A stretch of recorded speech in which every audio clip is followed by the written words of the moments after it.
One right now, and joining us in studio right now is attorney Kim Baer. And it's that special time of year, Kim, when love is in the air. Yes, we've got lots of weddings going on. So the legal issue that comes up is, should I get a prenuptial agreement? Do I need one? Do I not need one? And so I thought it would be helpful to talk about why you might want to consider getting one. Okay. Lots of people think, well, if I own something before I got married, then it's going to stay mine, you know, so I don't need to worry about that. And that's really not necessarily true in Iowa. So I'll give you an example. If Lou and I got married, and let's say, Lou, you own farmland, and it's been in your family forever, and we get married, and maybe I have a job, and I don't even help you that much with the farm, but the farm income is what really, like, it pays for our house, it pays for our cars, because maybe I don't make very much money. And maybe at different times I might help you with the books on the farm, or this or that. And if we're married for a substantial amount of time, 20, 25 years, now we're going to get divorced, the courts have the authority, if there's no prenuptial agreement, the courts have the authority to give me some of the farmland, to require some of it be sold, and so that obviously would have you as well as your family pretty upset. Yes, it would. So, now you mentioned a substantial amount of time. Some marriages don't last that long. What if it's only a couple of years? Would that still go into effect?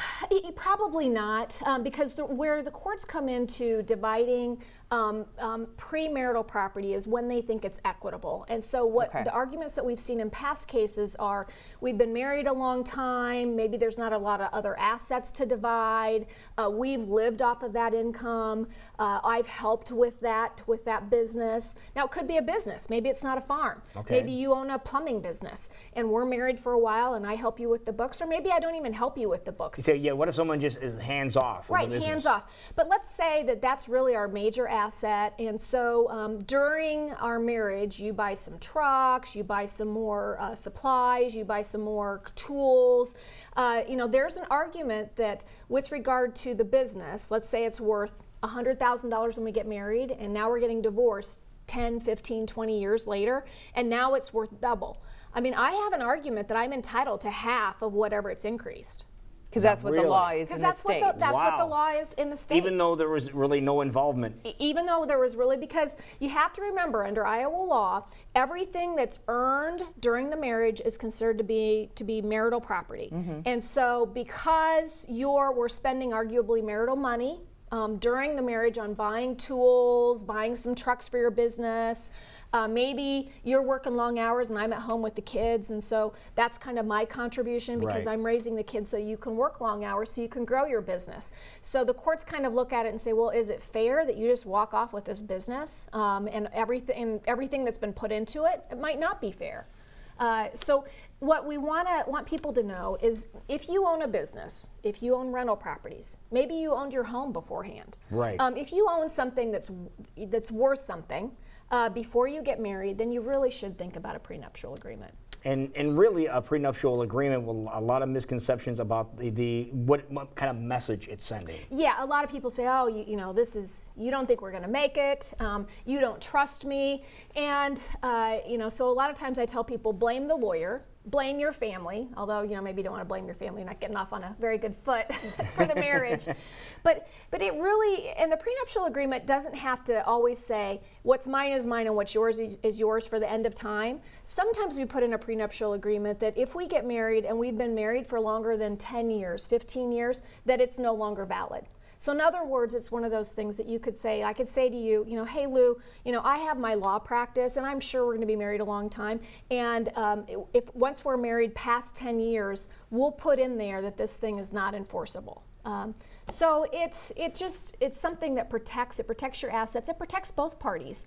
A lot of times in today's world, people wait to get married, or it's a second marriage. And so maybe somebody's got a house, somebody's got a 401k, somebody's got, so a lot of times both parties are bringing something to the marriage. So 2 points I want to make. If you decide that you want to get a prenuptial agreement, number one, it has to be signed before you get married. A lot of times people try to come up with an agreement afterwards. That's not, a court will consider it, but it's not binding. And it needs to be signed within 6 weeks of the wedding. So if I'm getting married May 1st, then we're going to go back to March 15th. And so that's the time period it needs to be signed. So not 6 weeks before. Yeah, so 6 weeks before. Okay, so, but I mean, there is 6 weeks from when you sign it, or you have that 6 week window to sign it you prior to. have the 6 week window to sign it. Okay. Yeah. And the reason for that is because it requires that we write down everything we own, the value, all assets and all debts. And so the courts want to make sure that it's current. And so that's why we've got that 6 week window. And then So you could literally do it the night before and you it'd could be, do it the and it'd night be before. valid. Okay. It would be valid. Might be a little stressful, but yeah. But yeah, you can get it done, and they're not that expensive. I think if the terms are agreed to, I think in my firm we charge around $600. You know, there are lawyers out there that might charge less. So call your lawyer and just tell them that you need one. First, have an open and honest conversation with your soon-to-be spouse, and just explain to them why you want it. And it might be that the spouse is going to be all right with it as long as they've got some protection for them too. So, and there are things that we can build in that protect both parties. You could really specialize it to You the couple as absolutely opposed to can. being this is mine and this is yours. Exactly. And sometimes you can say, but if we buy a house together, it's going to be marital property. Or if we buy a car together, or if we jointly title things, it's going to be ours. So we can make it, we can tailor it to that situation. Right. So again, it's nothing that should set the marriage back. No. In today's world, I mean, it's because the law in Iowa it basically says that what you own before the marriage is not necessarily always going to be yours if it's a long-term marriage. And a long-term usually is 15, 20, 25 years, but in some cases, we've seen where people have been married only 10 years, but maybe it's a major asset that really grew during those 10 years.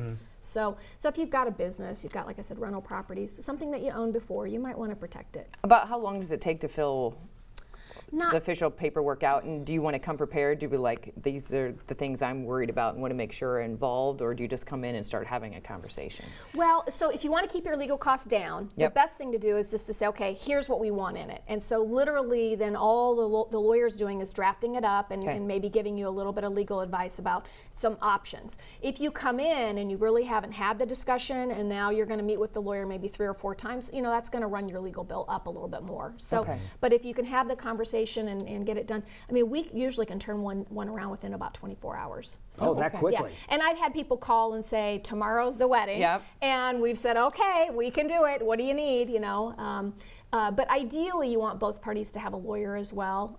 Sometimes, one party says, I don't need a lawyer. I understand it. I'll sign it. I'm fine. And you don't have to have 2 lawyers. But in situations, where people are waiving rights to major assets. I was saying, because a lot of times both parties will have some pretty big assets. Oh yeah, I have one right now where one person's got a lot of farmland they're going to inherit, and the other person has several businesses, and so they really both want it. And they're being smart about it and just saying, we all just want to be clear as to what we're bringing into the marriage. I think that's a good way of putting it. You're just trying to be smart about the situation. That's exactly right. Wonderful. Well, if people want more details or they want to get involved with you, Kim, how can they do so? Yeah, just give us a call, 515-INJURED. We're right across the street from Vets Auditorium. Wonderful. So, beautiful. Thank you so much. Tis the season. Yes.